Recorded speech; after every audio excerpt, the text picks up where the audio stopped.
Hello everyone welcome back to SR education. तो वर्तमान समय +3 एडमिशन चली समय पाखापाखि शेष पर्यायर से समय गोटे बड़ अपडेट सामना को आसूची कौन ना +3 पढ़ा को नाराज छात्र छात्री ऑनलाइन तो आवेदन करदे किंतु एडमिशन करूना कौन रही टोटाल राज्य अपडेट देखंतु ना +3 पाठ्यक्रम मुह फेर छात्र छात्री खाली पड़ी प्राय 1.5 लाख अधिक सीट जो मैंने +3 करने को चाहते सीट बहुत फांका रही जो मानकर सिलेक्शन आसी नथिला बहुत पिलांकर से स्पॉट्रे मन पसंद कॉलेज भी पाइपर।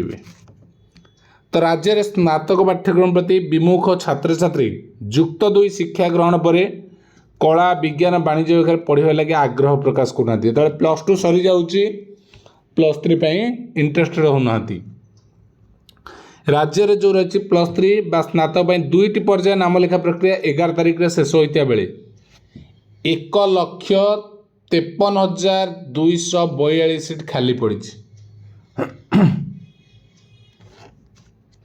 सब आश्चर्यकर कथा है राज्यर सबु युक्त 3 महाविद्यालय जेतिकी सीट खाली अच्छी ताठू कम पिला एथर एडमिशन आवेदन कर सीट अच्छी ताठू कम पिला एडमिशन में अप्लाई कर बाद भी वर्तमान 1,53,242 सीट फांका पड़ी जहाँ नहीं चिंता विकट प्रकट कर शिक्षाविद। गला 11 तारिख दिन राज्यर युक्त 3 2टी पर्याय नाम लेखा शेष होती। प्रथम पर्यायर 78,976 जन नाम लिखाई जोगे से कौन कले से 92,000 एटा 1,78,000 तो से 92,247 जन ना लिखी 1,78,000 सिलेक्शन हेले 92,000 एडमिशन कले से बेले द्वितीय पर्याय सुधा 43,000 छात्र योग्य होते पाखापाखि 30,000 पिला नाम लिखी तो इथुर भी रहिले 13,000। द्वितीय पर्याय पर राज्य हाराहारी 56% सीट बर्तमान बलका रही।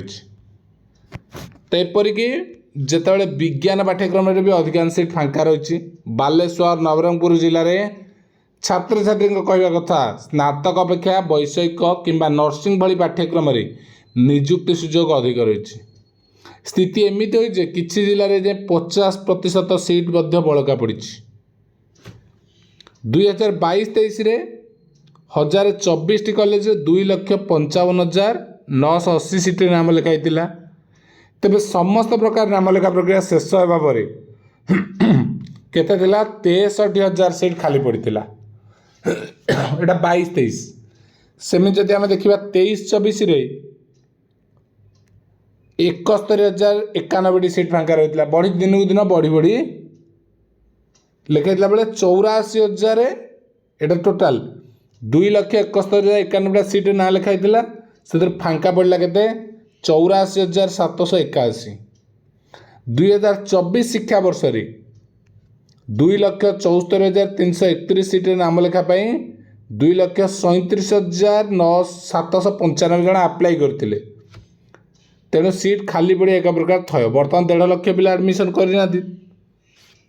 तेणु शिक्षाविद कहवा कथा प्रोफेशनल कोर्स प्रति आकृष्ट स्कैमर जटिल प्रक्रिया सामस जो जटिल प्रक्रिया जो ड्रप आउट मुख्य कारण ये सबूर कारण कौन बहुत सारा पिला +2 पर NEET preparation OJEE drop out होती सहित बहुत से पिला +2 पर नर्सिंग किए डिप्लोमा बा रहा भोकेशनाल उपर से जाऊँगी कहीं जो जॉब सिक्योरिटी अच्छी कौटी जॉब जल्दी मिल से हिसाब से जाऊँगी। तो +3 पुणी 3 वर्ष पढ़ाई पड़ो तो पिला से जाऊना।